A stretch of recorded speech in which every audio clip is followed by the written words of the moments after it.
Sir, ఆర్థిక నిర్వహణలో ఉన్నటువంటి లోపాలను చూపించడానికి జగన్మోహన్ రెడ్డి సర్కారుపై వేలెత్తి చూపిస్తే సరిపోతుందా? కూడా జగన్మోహన్ రెడ్డి వైఖరిపై సీరియస్గా ఉంది. ఇదేం పద్ధతి మీకు అంటూ కూడా ప్రశ్నించిందంటూ కూడా ఒక వార్త ఇప్పుడు సోషల్ మీడియాలో చక్కర్లు కొడుతూ ఉంది. ఆంధ్రప్రదేశ్ అప్పుల రాష్ట్రంగా మారింది, దానికి కారణం జగన్మోహన్ రెడ్డి పాలన అంటూ కూడా వాళ్ళు ప్రశ్నిస్తున్నట్టుగా కూడా తెలుస్తూ ఉంది మనకి. ఏంటి సార్, జగన్మోహన్ రెడ్డి పరిపాలనలో రాష్ట్రం అప్పులమయమైందంటారా? కృష్ణ గారు, మీకు మీ టీవీ ప్రేక్షకులకి తెలుగుదేశం పార్టీ తరఫున మొదటి నమస్కారాలు. ఆంధ్ర రాష్ట్ర ఆర్థిక పరిస్థితి అధోగతి పాలవడానికి కారణం మా సైకో ముఖ్యమంత్రి జగన్మోహన్ రెడ్డి గారు.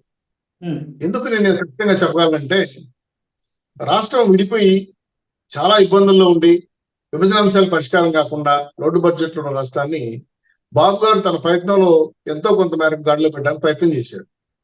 ఆ తర్వాత వచ్చిన జగన్మోహన్ రెడ్డి గారు పూర్తిగా వ్యాపారమై మార్చేసి తాయిలాలు ఇచ్చి ప్రజల్ని మభ్యపెట్టి తప్పుడు వాదనతో ఈయన యొక్క వ్యాపార ధోరణితో రాష్ట్రాన్ని పూర్తిగా ల్యాండు శాండు మైను వైన్ కింద మార్చేసుకొని ఇది ఒక ఏటీఎం సంస్థగా మార్చేసాడు ఆంధ్రప్రదేశ్.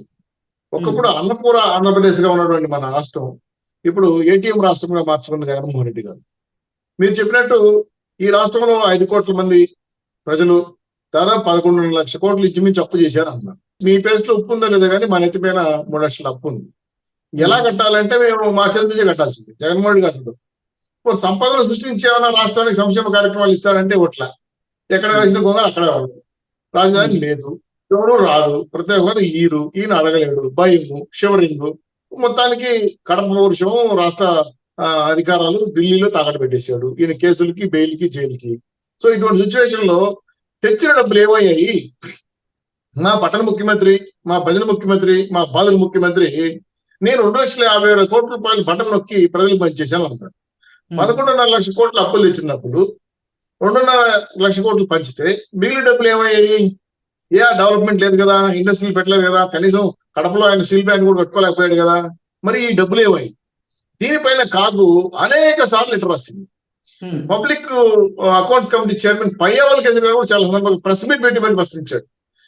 ఈ లెక్కలకి రసీదులు లేవు, బిల్లు లేవు, అనేక యూసీలు లేవు అని చెప్తే ధిక్కారంతో మన నవల శాఖ మంత్రి ఒక ఆయన ఉన్నాడు, ఆర్థిక శాఖ మంత్రి బొగ్గన. ఆయన నవలు రాసుకుంటే బాగుంటాడు కానీ అది బడ్జెట్స్ పనికిరాదు. ఆయన మంచి మంచి పెట్టకథలు, సామెతలు చెప్పుకుంటా ఉంటాడు. ఆయన చెప్పింది ఏంటంటే, కాగుకి మేము ఇచ్చేసామ లెక్కలు, మీరు తప్పు లెక్కలు చెప్తాను అంటాడు. ఒటన్ అకౌంట్ ఒట్టుకుండా బడ్జెట్ మనం పెట్టినప్పుడు చూసాం. ఏందో ఆ లెక్కలు కాకి లెక్కలు అర్థమే కాదు. 4 లక్షల కోట్లకి మీరు బిల్లులు లేవు, రసీదులు లేవు అని చెప్పి కాగు నెత్తిన కొట్టుకుంటా ఉంటే సమాధానం పట్ల పైగా వాళ్ళని తిరిగి వ్యతిరేకంగా మాట్లాడటం, మేము ఇచ్చేసాము మీరే చూసుకోలేదు అనేసి. అంటే ధిక్కార ధోరణి. పబ్లిక్ అకౌంట్స్ కమిటీకి లెక్కలు చెప్పరు, కాగు లెక్కలు చెప్పరు.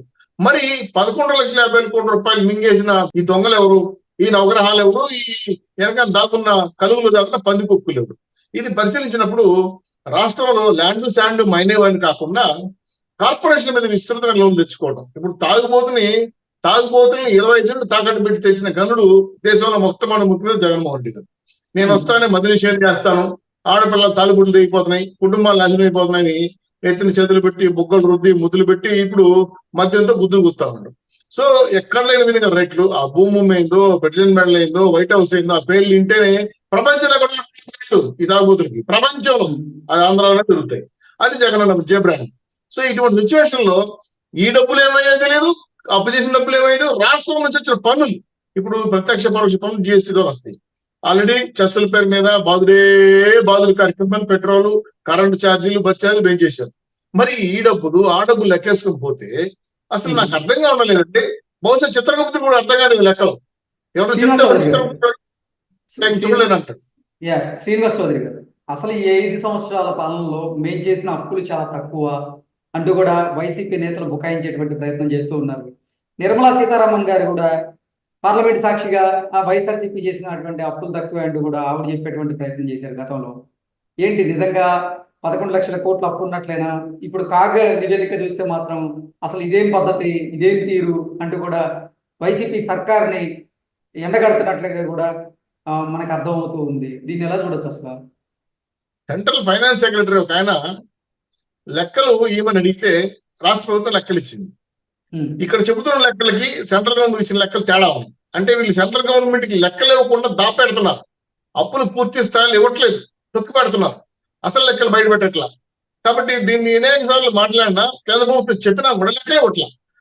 ఎఫ్ఆర్బిఎం పరిమితులు దాటి కూడా అప్పులు ఇచ్చారు. ఆ డబ్బులు ఏమయ్యాయంటే సమాధానం లేదు, దానికి రసీదులు ఏమంటే లేదు, తెలియదు. మొన్నటికి మన పోలవరం ఇచ్చిన నిధులు కూడా పోలవరం ఖర్చు పెట్టలేదండి, వీళ్ళేదో బట్టలు కూడా వాడుకున్నారు. సార్ నేను అనడం ఏంటంటే ఇటు కేంద్ర ప్రభుత్వం ఆర్థిక శాఖకి అర్థం కాకుండా, పబ్లిక్ అకౌంట్స్ అర్థం కాకుండా, కాగ్ అర్థం కాకుండా, మా జగన్మోహన్ రెడ్డి గారు ఆర్థికవేత్త, మా రూపాయి ముఖ్యమంత్రి ఎలా ఖర్చు పెట్టి నాకు అర్థం కాలేదండి. ఆయన రూపాయి చెప్పి తీసుకుంటాడు. భారతదేశంలో ప్రతి ధనవంత ముఖ్యమంత్రి, ధనవంతుడు కూడా ఆయనే. ఇది నేను చెప్పింది ప్రజలు చెప్పిన మాట, రిపోర్ట్స్ ఇచ్చే రిపోర్టు. పైగా 500 కోట్లు పెట్టి రుషికొండ మీద వైట్ హౌస్ కట్టాడు, ఆల్రెడీ లోటస్ ఫండ్ కట్టాడు. ఇంకా ఆయన నాకు తెలిసి భారతదేశంలో అన్ని మెట్రోపాల్ సిటీలో బంగ్లాలు ఉన్నాయి, వేలాలు కూడా బంగ్లాలు ఉన్నాయి. మా పేద ముఖ్యమంత్రి, రూపాయి ముఖ్యమంత్రి. ఇటువంటి ముఖ్యమంత్రి ఏమి చేస్తున్నాడో అర్థం కావట్లేదు. కాకి లెక్క మేడిపండు చూడడం, మేడిపోయి పొట్ట బుద్ధుడు పురుగులు ఉండని. ఈ రోజు రాష్ట్రంలో బడ్జెట్ చూస్తే మొత్తం మొక్కలే కదా, మా బొగ్గన్న అకౌంట్లంతా కూడా. ఈ డబ్బులన్నీ కూడా తప్పుడు తడక పెద్ద ఎత్తున ప్రజలని, ప్రభుత్వ యంత్రాంగాన్ని, ఆర్థిక శాఖని అంతుపట్టనీయకుండా తారుమారు చేసి తప్పుడు లెక్కలు చెప్తున్నారు. దీని ద్వారా రాష్ట్రం పెద్ద ఎత్తున నష్టపోతా ఉంది. ఈ అప్పులు పూర్తిగా ప్రజల మీద పడుతుంది. కేవలం సంక్షేమానికి 5 సంవత్సరాల్లో 2.5 కోట్ల పైన ఖర్చు పెట్టాము, 2.5 కోట్ల లక్షల పైన ఖర్చు పెట్టాము అంటే కూడా చెప్తూ ఇది చెప్పడానికి బాగానే ఉంటాయి సార్. ఇప్పుడు 66 లక్షలు పెన్షన్లు ఇస్తామన్నారు, వాళ్ళ లెక్కల్లో 55 లక్షలే. మీరు 10 లక్షల పెన్షన్లు ఎవరు మింగేస్తున్నారు? సంక్షేమం పేరు మీద బియ్యం ఇస్తామంటున్నారు, బియ్యం మలేషియా, సింగపూర్ దొంగదారులు లడ్డులు ఎత్తేసి అమ్మేస్తున్నారు కదా, పేదలకు ₹100 మీరు జరగట్లేదు కదా, అది కూడా కేంద్ర ప్రభుత్వం వాటా ఉంది కదా దాంట్లో. ఇది కాకుండా మీరు అన్నట్టు కరెంటు 200 యూనిట్లు ఫ్రీగా ఇస్తారని ఎస్సీఎస్సీలకి జగనామా పెట్టాడు, ఏడు సంక్షేమం ఉంది. పోనీ ఎస్టీఎస్సీలు, బీసీలకి విదేశీ విద్య ఏమైనా ఇస్తున్నాడా? అది కూడా లేదు, నా ఎత్తేసారు కదా. అమ్మ ఒడి ఏమైంది? నాన్న బుడి సరిపోయింది. ఫీజులు ఇవ్వకుండా, సర్టిఫికేట్ రాకుండా, ఉద్యోగాలు లేకుండా, పై చదువుకోకుండా పిల్లలు ఒక తరాన్ని చేసేసాడు. సో అమ్మ ఒడి పోయిందా? ఇంకేముంది? ఆ జగనన్న ఆసరా ఒక సంవత్సరం ఇస్తే ఒకరికి ఇస్తారు, 2వ సంవత్సరం ఒకరికి ఇస్తారు. అంటే జంబ్లింగ్ అనమాట. దాంట్లో కూడా పూర్తిగా ఇవ్వట్లా. 2.5 లక్షల కోట్లు సంక్షేమానికి ఖర్చు పెడితే మరి మిగతా డబ్బులు ఏమైనట్లు? ఇవి కాకెత్తికెళ్ళాయి సార్. మా బుగ్గన్న చెప్పేది అంటే కాకెత్తికెళ్ళాయి అంటాడు. ఏమంటే లెక్కలే లేదు, ఇచ్చాము మేము కేంద్ర ప్రభుత్వానికి, యూసీలీ లేదు, బిల్లు లేదు, అబద్ధాలు చెప్తారు. అసలు మీకు విషయం తెలిసిన, రాష్ట్రంలో జలశక్తి నిధులు భారతదేశంలో వాడుకోని రాష్ట్రం ఏదంటే మన ఆంధ్ర రాష్ట్రం. వైజాగ్ జోన్ రాకుండా 33 ఎకరాలు భూమి ఇవ్వకుండా వెళ్ళిపోయింది ఇంకా రాష్ట్రం ఏదైనా ఉంటే మన రాష్ట్రం.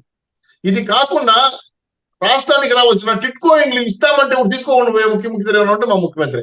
సో ఇందాక కేంద్ర ప్రభుత్వం సర్వశిక్షాభిమాన నిధులు కానీ, ఎన్ఆర్జీఎస్ నిధులు కానీ, టోటల్ ఫండింగ్స్ అంతా ఏమవుతుందో తెలియట్లేదు. హాంపట్టకి మూపస్ అయిపోతుంది, నాకు అర్థం కావట్లేదు. డబ్బులు ఏం చేస్తారో అర్థం కావట్లేదు. వైట్ హౌస్ పోతా ఉందా, లోటస్ ఫండ్ పోతా ఉందా, తాడేపల్లి కేసు పోతా, అర్థం కావట్లా. దీని వెనకాల విజయసాయి నాయుడు చార్టెడ్ అకౌంట్లు కూర్చొని, షెల్ కంపెనీలు కూర్చొని విదేశాలు తరలిస్తున్నాడు. ఈ మధ్యలో నేను మీ ప్రచార మాధ్యాలు చూసాను, నిజమా అబద్ధం కాదు. 30 కంటైనర్లు చెన్నై పోయినా అంటే మధ్యలో పట్టుకున్నారంటే డబ్బులు పోయిందని చెప్పి ప్రచారం జరిగింది. ఇంకా దాని తేల్చాల్సింది కేంద్ర ప్రభుత్వం. ఈడీలు, సిబిఐలు, ఎన్ఐఏలు మొత్తం వ్యవహారాలు ఐటీ శాఖలతో సహా అర్థం కాకుండా చుట్టుపెట్టుకుంటున్నారండి జగన్మోహన్ రెడ్డి గారి లెక్కలకి. ఎందుకంటే మొత్తం కాశీ బదిలీ కథలే. కడుపులో పెట్టి కడుపులోనే ఉంటాడు, మాయమైపోతాడు. ఇటువంటి సిచ్యువేషన్ లో రాష్ట్ర ఆర్థిక వ్యవస్థ పూర్తిగా డొల్లతనం అయిపోయింది, పూర్తిగా అప్పుల పాలైపోయాము. రాష్ట్ర ప్రజల జీవితాలు అగమ్యగోచరంగా మారిపోయింది. ఒక తరం జీవితాన్ని నాశనం చేశాడు. అభివృద్ధి లేదు, సంక్షేమం లేదు. టోటల్ గా చూస్తే లబ్ధి కూడా లేదు. మీకు విషయం చెప్పాల్సింది మెయిన్. ఏం లబ్ధులు ఇచ్చారు మాకు? బియ్యం ఇచ్చాడా, కరెంట్ ఛార్జీలు తగ్గించాడా, మద్య నిషేధం చేశాడా? అదే సౌకర్యం. రోడ్డు చూడండి, మా ఊరికి రండి, అడుగులు ఎరిగిపోతాయి రోడ్లు. కానీ కొన్ని అమరావతి కట్టేశాడంటే రాజధాని కూడా ఇంకేదో డెవలప్ చేశాడు, ఇండస్ట్రీలు పెట్టి బ్రహ్మాండ డెవలప్ చేశాడంటే కడప స్టీల్ ప్లాంట్ కి 3 సార్లు కొబ్బరికాయ కొనుక్కున్నాడు, కాంపౌండ్ కట్టలేంత వరకు. ఈ అభివృద్ధి లేదు, లబ్ధి లేదు, సంక్షేమం లేదు. ఈ డబ్బులు అనేది పెద్ద కాశీ మధ్యలే కదలండి. ఇది చాలా పెద్ద ఎత్తున అంతరార్థం కాకుండా దీని మీద ఖచ్చితంగా సిబిఐ ఎన్క్వైరీ వేయాలి, ఈడీ ఎన్క్వైరీ వేయాలి. ఈ డబ్బుల్లో చాలా పెద్ద ఎత్తున తలకాయలు మార్చినట్టు డబ్బులు మార్చేశారండి. నాకు తెలిసి మనీ లాండరింగ్ కేసులు విదేశాలకు తరలించేశారని కూడా భయంగా ఉంది. ఇటువంటి సిచ్యువేషన్ లో రాష్ట్రాన్ని పూర్తిగా అప్పుల పాలు చేసి దోచుకొని దాచుకొని పంచుకున్న ఘన ముఖ్యమంత్రి మా జగన్మోహన్ రెడ్డి గారు. సో మరి ఇటువంటి ఇప్పుడు ఈ సిచ్యువేషన్ లో కాగ్ మరి ఇప్పుడు ఈ కాగ్ లెక్కలకి జగన్మోహన్ రెడ్డి కానీ లేకపోతే వైసీపీ ప్రభుత్వం ఇచ్చేటువంటి సమాధానం ఏంటి అంటే ఏం చెప్తారు? కాగు లెక్కలు అంటే వీళ్ళు ఉరికి పడతారండి. మేము ఇచ్చేసాం లెక్కలు అంటారు. కాగు లెక్కలు వీళ్ళు కాగి లెక్క అంటారు. వాళ్ళు ఏమంటే మీరు లెక్కలేదు అంటారు. ఇప్పుడు ఎవరికో ఒకరు జవాబుదారు ప్రభుత్వం రాష్ట్రంలో జవాబుదారు అది ఇది ప్రజల ఆస్తులు కదా, ప్రజలు కట్టిన ట్యాక్సులు కదా. ఈ వాళ్ళైనా భద్రత చేయాలి, వీళ్ళైనా లెక్కలు నిజేదికి చెప్పాలి. సో ఈ రెండు తేలాలంటే ప్రభుత్వం మారాలి. ఇప్పుడు వీళ్ళు చెప్పే మాటలు ఏంటి? మేము అనుకూలంగా లెక్కలు ఇస్తాను వాళ్ళు, లేదు మీరు ఇచ్చిన లెక్కలు మేము చదివారు కేంద్ర ప్రభుత్వం. సో వీళ్ళు లెక్కలు ఎవరు, వాళ్ళు చెప్పింది మాత్రం వాళ్ళు చెప్తారు. సో వీళ్ళిద్దరి మధ్య చేరు సంబంధాలు కూడా మనకు ప్రపంచానికి తెలుసు. కాబట్టి ఇన్న సిచ్యువేషన్ లో కాగు చెప్పిన లెక్కల ప్రకారం అయితే 4 లక్షల కోట్లకి బిల్లులు లేవని చెప్పారు. ఖచ్చితంగా విషయం తేల్చాలి. 2 సంక్షేమానికి పోను మిగిలిన నిధులు ఏమన్నాయో కూడా కనుక్కోవాలి. దీంతో పాటు సలహాదారుల పేరు మీద కొన్ని వందల మంది నియమించుకొని 680 కోట్ల జీతాలు ఇచ్చారు. ఇది కాకుండా కార్పొరేషన్ అన్అఫిషియల్ వీళ్ళ విలాసాలకి 2 కిలోమీటర్లకి 8 కిలోమీటర్లు హెలికాప్టర్ వేసుకుని పోయారు. ప్రభుత్వ ధనం వృధా చేశారు. పెయింట్లు కొట్టి 5-6 కోట్ల రూపాయలు నష్టం చేశారు. అనవసరమైన ఖర్చులు చాలా ఎక్స్పెన్సివ్ గా పెట్టారు. 170 కోట్లు పెట్టి విశాఖ సిమెంట్ నిర్మించారు. ఒక్క 13 లక్షల కోట్ల రూపాయలు 10 పరిశ్రమలు వచ్చామన్నారు. ఇలా 13 రూపాయలు గ్రౌండింగ్ కాల. అంటే ఇట్లా విలాసాలమైన ఖర్చుల కోసం పెట్టిన జగన్మోహన్ రెడ్డి గారు రాష్ట్ర ప్రజల్ని తాకట్టు పెట్టేశారు. మరొకసారి ముఖ్యమంత్రి వస్తే ఈ రాష్ట్రాన్ని సాగునీటి అమ్మేశారు జగన్మోహన్ రెడ్డి గారు.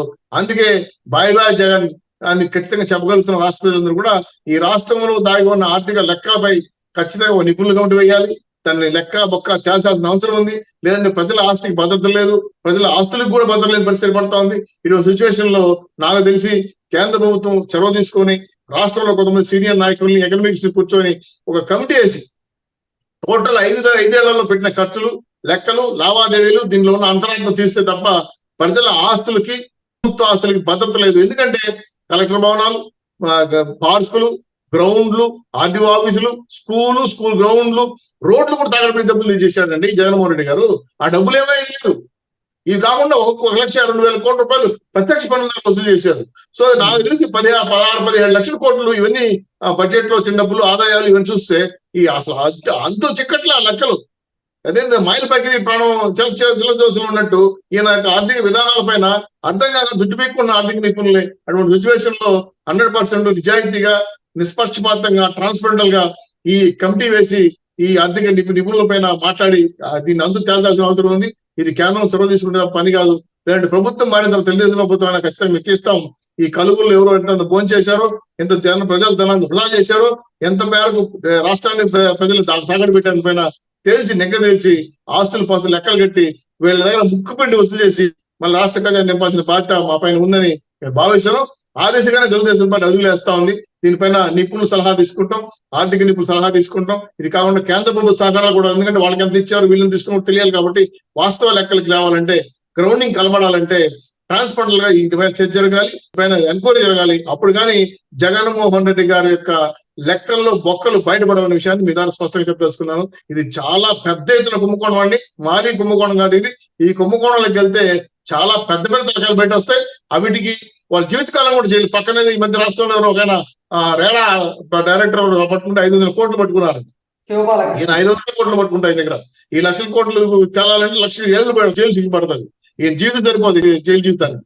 సో ఇవన్నీ ఎంక్వైరీలకు వస్తే భవిష్యత్తులో అసెంబ్లీ గడి కూడా జగన్మోహన్ రెడ్డి తాగలేని పరిస్థితి ఏర్పడుతుంది. అటువంటి కేసులు 8 ఉన్నాయి. కాబట్టి ప్రజలు, ప్రభుత్వం మేల్కోపోతే, రేపు ఓటని వజ్రాయితో బుద్ధి చెప్పకపోతే ఈ రాష్ట్రం దివాలా చేసే పరిస్థితి ఉందని చెప్పి మీ ద్వారా హెచ్చరిస్తున్నాను. Okay sir, thank you so much.